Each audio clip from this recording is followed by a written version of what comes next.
Today we're swapping LeBron James and Michael Jordan's careers to see who's actually the greatest of all time. LeBron will try to run the 80s and 90s as a Bull. Jordan will try to dominate for 2 decades while dealing with the Warriors dynasty, with both even teaming up with the other's most iconic teammates throughout the entirety of their brand new careers. Starting with LeBron James in 1985 with the Chicago Bulls, a franchise at this current moment with 0 championships in their existence. He'll be winning his titles first and setting the bar for Jordan when it's his turn to enter the NBA, which would be full of iconic moments in his own right. Los Angeles 112, Cleveland 111, the pass down to Jordan in the paint, he's fouled, and one! But for now, LBJ would be off to a hot start, averaging 24, 6, and 5 at the age of 18. But as a whole, his rookie season would be far from smooth sailing. The Bulls would only win 37 games on the year, and while that would still be enough to make it into the playoffs, the 1-seeded Celtics would take care of LeBron as easily as can be, sweeping them in the first round, which at this time was a best of 5. So with that done, it's now time to move on to the 1986 season for year number 2 of LeBron as a Bull. But just like his first, he would still be dealing with some ups and downs. He's getting very close to the 30 points per game threshold while also improving his assist totals to 6.7 per game. But even then, the Bulls wouldn't be that relevant in terms of the postseason, as the Lakers would be winning the championship instead. And even as we'd move on to year number 3, he'd be presented with a brand new set of challenges. Because while his stats would continue to go up, officially averaging over 30, in the playoffs he'd run into the bad boy Pistons, a team very well known for their physical play. Even though at 6'8", 250, LeBron's built to endure the hits, at the end of the day it wouldn't matter. Bulls would lose, falling short in the first round best of 5. The Chicago Bulls select Scott Pippen of Central Arkansas. However, starting in the 1987-88 season, LeBron will be getting his most important teammate ever, Scottie Pippen, will eventually develop into one of the greatest wings and sidekicks ever. Just how many titles will he and LeBron run up? Because that'll directly affect Jordan in the future, as he's going to be compared to James when the time comes. But to focus on the 88 season specifically, LeBron will be winning his first MVP while leading the Bulls to their best record yet since his arrival, finishing 2nd place in the East. And he'd have by far his most successful postseason run in the process, taking down Dominique Wilkins' Hawks in the first round, his hometown Cavaliers in the second, and in the conference finals, he'd be New York's main event heading into Madison Square Garden, defeating the Knicks. At age 22, LeBron James has led the Chicago Bulls to their first ever NBA Finals, changing history dramatically in the process, as he's made it to the finals 3 years ahead of Jordan. But there would be little to celebrate shortly after, as up against the Lakers super team, the Bulls would fall behind, not being able to compete, going down 2-0. By the time the series went back to Chicago, this one would pretty much be over. Even though both teams would split the next 2, the Bulls would be down 3-1. And upon returning to Los Angeles, the Lakers would finish the job, handing LeBron James a finals loss. Depending on who you ask, his MVP season will be remembered in different ways. Some may commend how far he made it despite the odds, while some may focus on the loss as a whole as an unspeakable sin. But either way, he has until 1998 to right the ship, and for 1989, he'd have to get back to work. However, for the regular season, even though he'd be as good as usual, he'd finish in 2nd place for the MVP to Charles Barkley, who's still a few years away from heading over to Phoenix. However, it's established that LBJ will continue to be in the running for the award year in and year out, and what really matters for him is the playoffs. And in his 2nd attempt to crack the Pistons, he would have no problem sending them home in a sweep, which would snowball into the following round as he'd do the same to Larry Bird's Celtics, making that a 7-game win streak to start the postseason off. And even though said streak would come to an end to the conference finals as they would have to go to 5 games to defeat Milwaukee, all in all, LeBron is back in the finals for a 2nd straight time in the same arena as last year. And in his 2nd attempt, the Chicago Bulls would have the edge. LeBron would win the individual matchup between him and Magic. Scottie is a year better than last, and Kareem Abdul-Jabbar is on the doorstep of retirement, and he specifically would not get the storybook ending to his career. LeBron James would relatively simply take down the Lakers to not only get his revenge, but win his first championship 2 years ahead of Jordan's first. So it's safe to say that in Jordan's shoes, LeBron has seen some pros and cons. But now it's time to move on to a new decade, and for James, it would really start to accelerate, because he'd be winning his 2nd MVP, averaging career best in every single category, also finishing in 2nd place for the Defensive Player of the Year award to Hakeem, who, as a side note, is starting to monopolize the award. However, the real storylines would begin in the spring as he'd take down last year's MVP, Charles Barkley in Philly in 6 in the conference finals, sending him to his 3rd straight NBA finals. And in the face of a new opponent, Clyde Drexler, the result would be the same as last year. Another championship, another finals MVP, and now a 2-1 finals record with his next goal being a 3-peat. But in the 1991 season, Chicago would hit a massive roadblock. LeBron's 3rd MVP season would be spoiled by the New York Knicks, who would send him home in 5. His finals record didn't get worse here, but he's not 3-peated. And eventually this same New York team would win the championship in the end. So it's back to work for the Chicago Bulls starting in the 1992 season. LeBron and Pippen would continue their strong play despite their setback. And even though LeBron wouldn't be winning his 4th MVP this year, the Bulls would bounce back in a huge way in the postseason, making it back to the finals again for a matchup with the Utah Jazz featuring passing maestro John Stockton and questionable Karl Malone. And these two would actually have the upper hand in the series, going up 2-1 to start. However, LeBron and Pippen would make a swift recovery, even reclaiming the lead at a point. But with a Game 6 loss, Utah and Chicago would be going to Game 7. In real life, Jordan never played in such, but LeBron's clutch gene is going to be tested at home for the championship. MJ had plenty of iconic postseason moments, and now we'll see if LeBron can do the same. Here we go, 3:10 left, Game 7. Utah, Chicago. LeBron and Pippen up against Stockton and Malone. The handoff. About to get the screen from Horace Grant. He's gonna pull up from about 18 feet. LeBron James with the jumper. Makes it a 3-point game. Utah calls a timeout. 87-90, 2:50 remaining. The final 2:50 of the season. The pass over to Stockton. They swing it around. They're running a play for Malone. Malone gets it with a lot of space. He bobbles the pass. The pass went awry. Stopped in the paint by Grant. LeBron James playing the defense. Blocked by James. Picked up by Utah. Puts it back up. Another block by LeBron. LeBron James with 2 blocks. The pass down, he turns it over right into Malone's hands. Stockton's gonna push. The pass up ahead with the pass over to Stockton. Left wing, 2:12 remaining, 11 seconds on the shot clock. Looks like they're going into their patented pick and roll, him and Malone. He's gonna drive right into the paint, the dump off, the layup, and it's back to a 1-point game. John Stockton with the assist, doing what he does best. LeBron James now, left wing. They clear out for him. He's gonna go to his strong right hand. The push off, the bump, the floater is in. LeBron James lowering the shoulder, the physical play. Fitting right into the 90s, 1:36 remaining. Chicago just has to hold on. 3-point game, John Stockton, he's gonna go for the tie, and it's good. John Stockton pulls the 3, perhaps ahead of his time, 1:22 remaining. LeBron James, he's gonna kick it out to Cartwright. Cartwright with the pass over to Paxson. They're running a play for LeBron James to go backdoor. It's stopped. He gets the lob. He misses the layup. Rebounded by Utah. Entering the final minute of Game 7. Stockton, 14 seconds on the shot clock. Getting the screen from Malone. He's going to pull up. He misses his shot, and it's rebounded by Grant, who passed it over to LeBron James. LeBron James with a crossover. Going to his left, into a crowd. Malone was there with the help. LeBron is going to fade away. No good. 92-92, 35 seconds left. Jeff Malone with the pass over to Stockton. Karl Malone standing at the free throw line. Stockton trying to get past Paxson. Gets the screen. He's going to pull up. They go under. Rebounded by Grant, and Chicago calls a timeout. And with 22.7 left, LeBron James or Scottie Pippen will potentially take the final shot for the championship. 17 left. Looks like they're about to set a screen. It's either going to be Cartwright or Grant. They're running a play for Paxson. Probably a decoy. It's Grant who sets the screen. LeBron James with the spin into the mid-range for the lead. 2.7 left. Utah calls a timeout. Game 7, potentially the dagger, the game winner. Utah inbounding. He's going to have to shoot it from deep. Jeff Malone, no good. And Chicago are your 1992 NBA champions.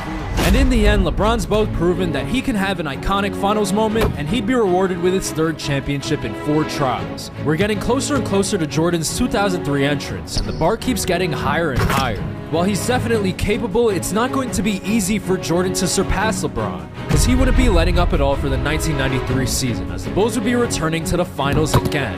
The obvious draw here would be the powerful Charles Barkley, one of the few players that may be as physically imposing as LeBron. But even then, all of that would wind up being fluff, as James had won his 4th MVP during this regular season, and he and Pippen would continue their usual antics en route to Chicago's 4th title as a duo. And so much success may have been a burden for LBJ, as for the 1994 season on top of the basketball world, he would be taking his talents to the diamond, not only spending a year away from the game, but part of the 95 season returning with only 20 games left. And even though upon returning, LeBron would be up against literally his biggest opponent yet, he wouldn't need much time to warm up, and the Bulls would be advancing past the Magic in 5 to return to the finals against a new opponent.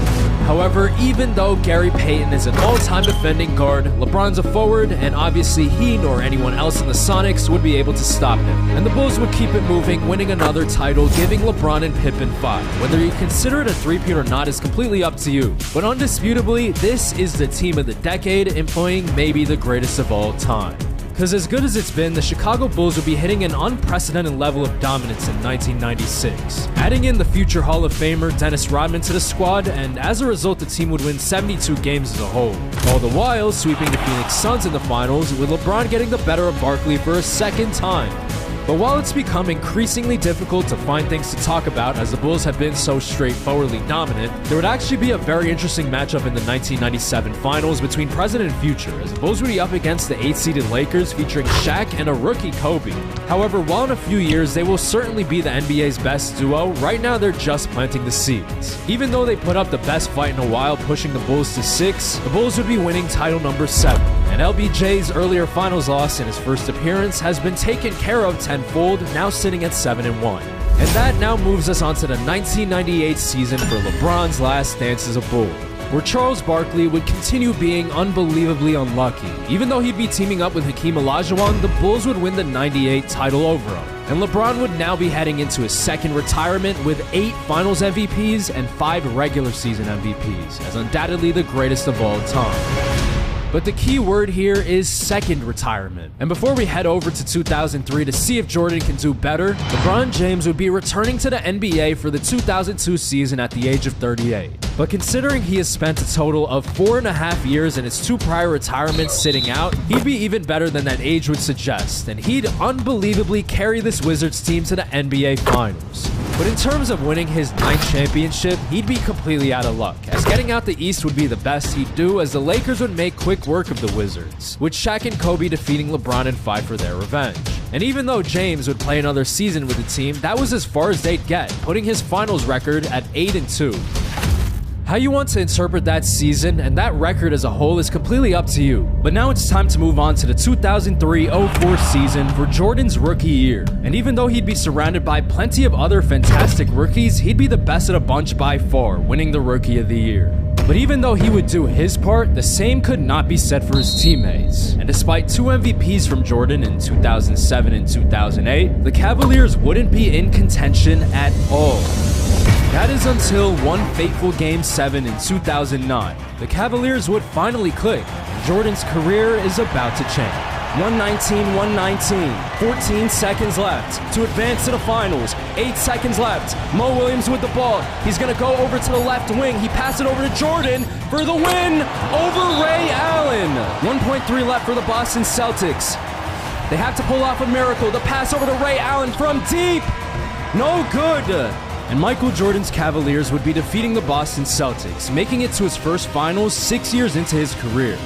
But his sudden breakthrough is both a blessing and a curse. While it's impressive to make it to the finals without an all-star teammate, it's equally as daunting to go into the finals as an underdog, especially when faced with his predecessor and prototype for his playstyle. The 2009 finals would be a duel between Kobe Bryant and Michael Jordan.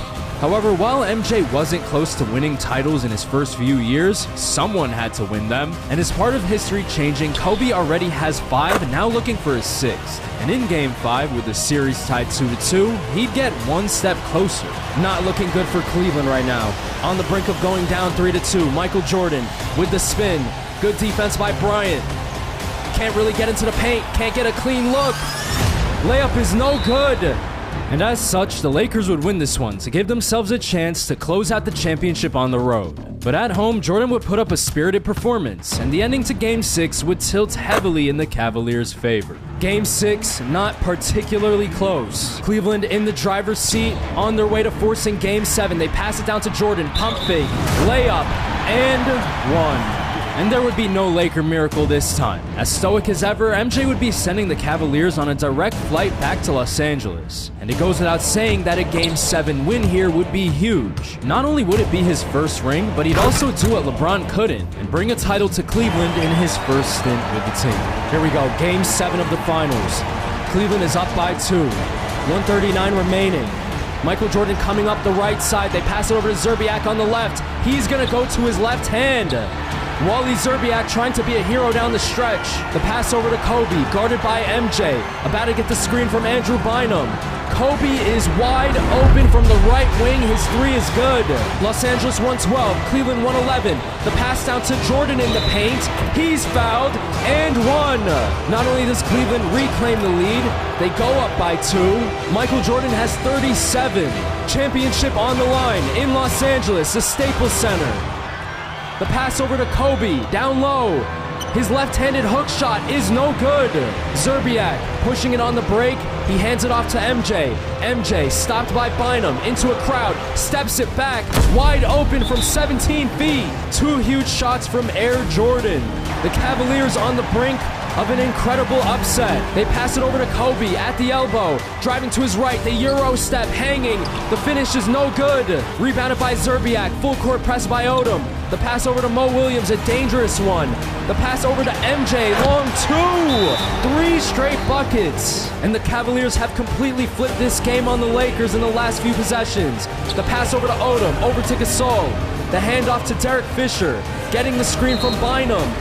Los Angeles calls another timeout. 18 on the shot clock, 24.5 on the game clock. The pass over to Bryant, going to his left. He hits Odom.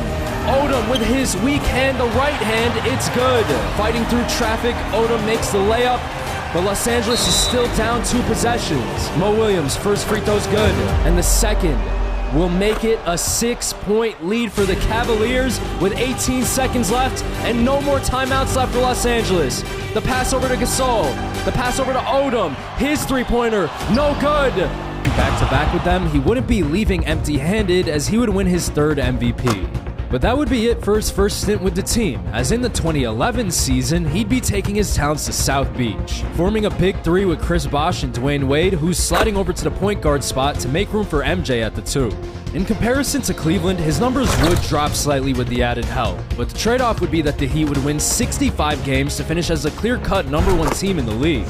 And in the playoffs, they would sweep past the Brooklyn Nets in round 1, sweep past the Atlanta Hawks in round 2, and sweep past the Boston Celtics in the conference finals, heading to the NBA Finals currently undefeated. But just like how LeBron faced many of Jordan's rivals in a different order, the same would be said for MJ and the Heat, as they would be facing up against the Thunder a year earlier than real life instead of the Dallas Mavericks. And up against this young and upcoming team, the Heat would extend their win streak with 2 more in the first couple games. And even though they wouldn't go undefeated losing Game 3, they'd eventually win in 5 to give MJ his 2nd championship in his first season as a Heat. Compared to LeBron at this point in real life, he's farther ahead. And for the 2012 season, his 2nd year with the team would be even more prosperous, as history's changed again, with the Heat meeting up with the Spurs 1 year ahead of real life. And between all of the all-timers on the floor, MJ would shine the most, and the Heat would win in 5, now giving Jordan 3 championships about a decade into his career. And in search of a three-peat, the 2013 season would see Miami up against the Spurs for a 2nd straight time.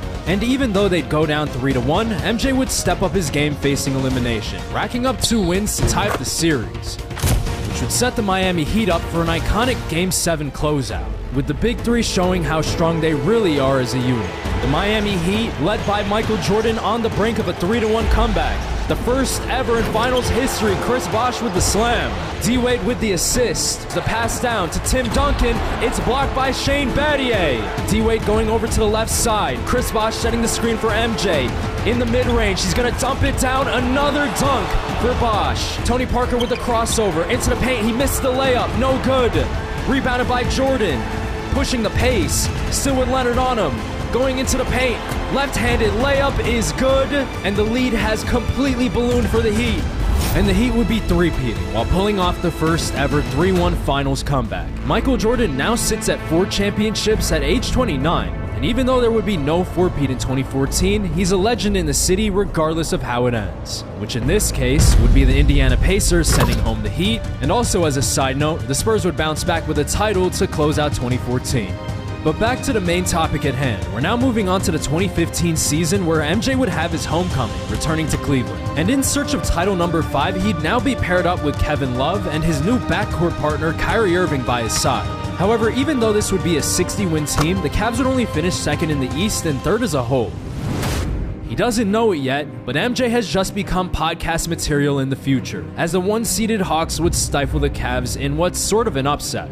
But these were the second and third best records in the NBA. And as far as number 1, it would be the Golden State Warriors who'd face up against the Hawks, where after 7 games, Steph, Clay, and Dre would be first-time champions. However, because it went to 7, there's a realistic shot that the Cavs might take them down, assuming they make it far enough. And with MJ officially back to winning MVPs, the Cavs would have more momentum than last year when it comes to the playoffs, sweeping both the Pistons and Wizards in the first 2 rounds and taking down the Bulls in the conference finals in 5. And that would set up the 2016 finals between them and the Warriors, which would play out differently than real life. The Cavs would win Game 1 on the road, followed by Golden State to tie. Then the Cavs would win Game 3 at home, again followed by the Warriors, making it 2-2. And that literal yo-yo effect would continue in Game 5, with the Cavs going on the road again, winning in Oracle for a second time, which in totality gives them a 3-2 lead. Unlike real life, where LeBron James was down 3-1, it's Michael Jordan in the driver's seat. However, the job is far from finished, and MJ's clutch gene will be tested down the stretch in Game 6. Here we go, 4 minutes to play. Michael Jordan with the ball. He's gonna pull up over Klay Thompson. No good. Offensive rebound by Love. Steph Curry getting the screen from Draymond. He's gonna pull up from way behind the line and hit it. It's a 2-point game. Kyrie Irving going the other way. He's gonna kick it out to MJ. MJ's 3 is no good. And Steph Curry off to the races. Still checked by Kyrie. The pass over to Barnes. His floater is good. And we're all tied up. Golden State trying to force Game 7. Anything can happen in the final 3:30. Michael Jordan guarded by Klay Thompson. Over to Channing Frye. He's stripped. Draymond Green with a defensive play. Outlet. Michael Jordan almost with the chase down, but Klay Thompson gives Golden State the lead. I was fully expecting a block there, I'm not gonna lie. Michael Jordan coming up off a screen on the left side. They pass it to him, he's driving middle into a crowd. Draymond's there with a contest, but Jordan makes the layup anyways. And we're back to a tie game. Iguodala on the wing.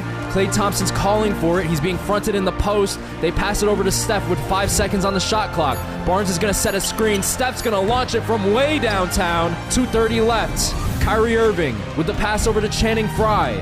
Channing Frye in the game instead of Tristan Thompson, and he misses the layup. Harrison Barnes now with it. He's gonna drive right, has the switch, the mismatch, and his layup is good. Golden State reclaims the lead, and we're now entering the final 2 minutes of Game 6. Michael Jordan's gonna set a screen for Kyrie. Kyrie going all the way to the basket, left hand. No team has been able to consistently get any stops. We're all knotted up. 1:49 remaining. Steph Curry with the step, and the lead goes right back to Golden State. An offensive battle. Nobody can get a stop. Klay Thompson guarding Michael Jordan. Into the paint. Another tie game.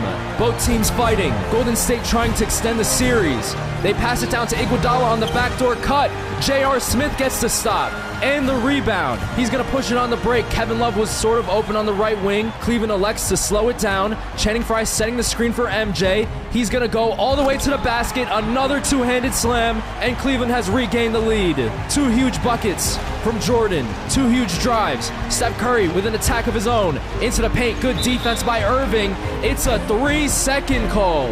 With a bucket here, the Cavaliers can be in good shape, or they will be in good shape. Jordan in the post. He's going to pump fake it, kick it out to JR. The ball finds Love. 10 seconds on the shot clock. JR probably going to shoot it here. 7 seconds over to Kyrie. 5 on the clock. Channing Frye setting a screen. He doesn't get there in time. Steph runs into it anyways. Kyrie hits the shot. Steph Curry tried to jump the screen. Kyrie stayed in place. Found the space. And now Cleveland's up by 5. They pass it over to Steph Curry at the elbow. They kick it out to Klay Thompson. A lot of ball movement. Klay Thompson on the back door. It's intercepted by MJ. About to pass it into MJ again. Not in the bonus just yet, or not shooting free throws just yet, I should say. They pass it over to Fry. Golden State not fouling, but they're going for the steal. A dangerous pass. It finds JR. First free throw for JR is good. And the second extends the lead, brings it up to 7. 24 seconds left in the game. Golden State needs a miracle. Harrison Barnes is going to pull up from 3. No good. And Michael Jordan would be bringing the state of Cleveland his second championship since his arrival, defeating the defending champs just like LeBron did in real life in a completely different fashion. But even though his finals record now sits at 5-0, he'll be tested in a way he hasn't been before. Because the 2017 season would see Kevin Durant head over to the Golden State Warriors. And even though the Cavaliers would be improved from their championship season, Golden State would clearly be better. The two would meet up in the finals and it would end in 5. For the first time, Michael Jordan has lost in the finals. And he would be entering somewhat of a downward spiral as Kyrie Irving would be going to the Boston Celtics. And as a result, Jordan's stats would head way back up, now winning his 5th MVP. But it may have came at a price, as even though he would carry the Cavs all the way to the finals, they'd wind up losing to the Warriors for a second straight year. Things change fast in the NBA, and very quickly, MJ's momentum has been completely stalled. So just like LeBron, MJ would be leaving, winning the 2019 MVP as a member of the Los Angeles Lakers, playing in the arena where he won his first championship as an opponent.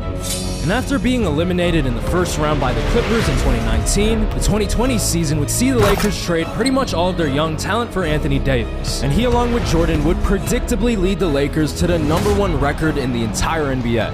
With the only issue being they wouldn't be able to take advantage of home court, as the 2020 finals would be in a neutral site, with the Lakers facing the Celtics for a classic matchup with the twist. However, even though the world has changed dramatically, AD and Jordan would pick up where they left off in the regular season. With the Lakers taking a resounding 3-1 lead, it would set MJ up for another iconic moment late in game number 5. A chance to end it in dramatic fashion. Dwight Howard on the inbound, finds Jordan, guarded by Jaylen Brown, 10 seconds left. About 14 feet away from the basket, steps back, going to the middle of the floor. He misses it, gets his own rebound, pump fake, layup, it's good. Los Angeles up by 2. The Lakers a stop away. Michael Jordan, the 6th championship on the horizon. Robert Williams on the inbound, Marcus Smart a prayer. And Air Jordan has done it again. Biggest shock that I've ever seen covering the NBA all of these years. The craziest trade in NBA history just went down. Did you get hacked? Did you get hacked? Check your phone, you got hacked. But on February 2nd, 2025, a one-of-a-kind trade would inject life into the Lakers, with AD being traded for Luka, turning around their season to finish with 50 wins. And even though Luka publicly lambasted for his physique and not being 100% in shape, the Lakers would fare better in this universe than in real life. The Golden State Warriors in round 1, the Mavs in round 2, and the Timberwolves in round 3 would be their victims. And once again, the Lakers would meet the Celtics in the finals. Luka would set the table, MJ would finish the play, and the Lakers' brand new duo would win the 2025 championship after just half a season together. MJ now has 7 championships in his 9 appearances, the question now being if he can get number 8 in the 2026 season. Well, with Luka truly coming back to form, dropping the weight and winning the regular season MVP, as well as MJ having elite level longevity at age 41, the Lakers' grand finale would be a beatdown on Broadway, with them sweeping the New York Knicks 4-0. Now, there would be an added twist of Luka winning the finals MVP over MJ, but just like LeBron, his finals record is sitting at 8-2. These two legends have combined to win 20% of all of the NBA's titles in its 79 years of existence. So with everything taken into account, eras, opponents, individual accolades, and championships, who had the more impressive career? And who do you think is the greatest?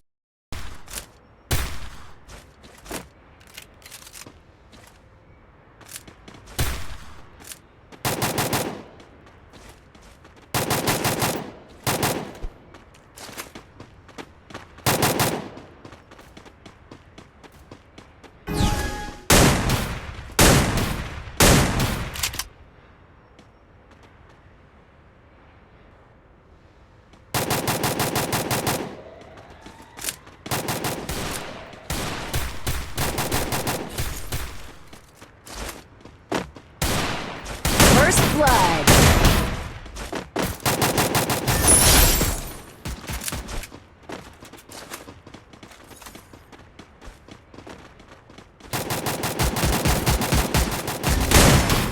me!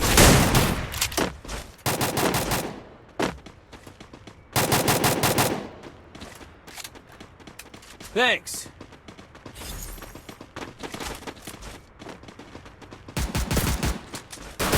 Double kill. Head there.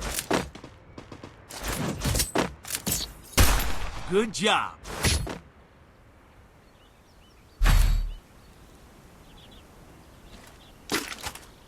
Resources here. Resources here. Resources here. Resources here.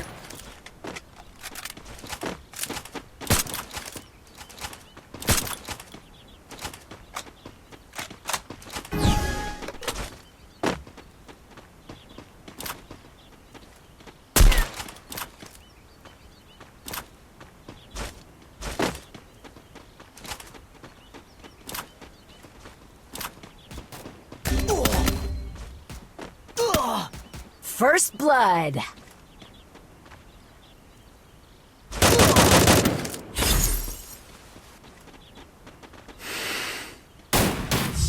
Ace!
First blood.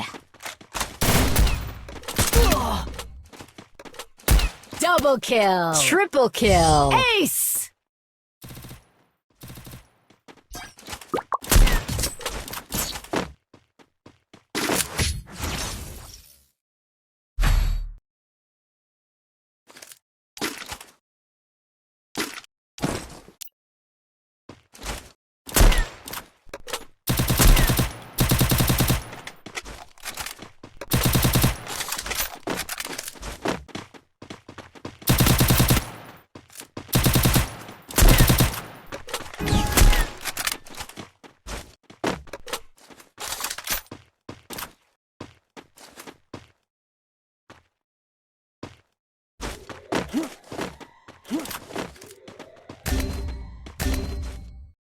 Help me!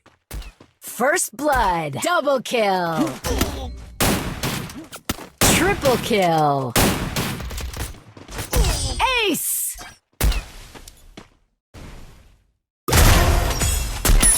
First blood. Double kill.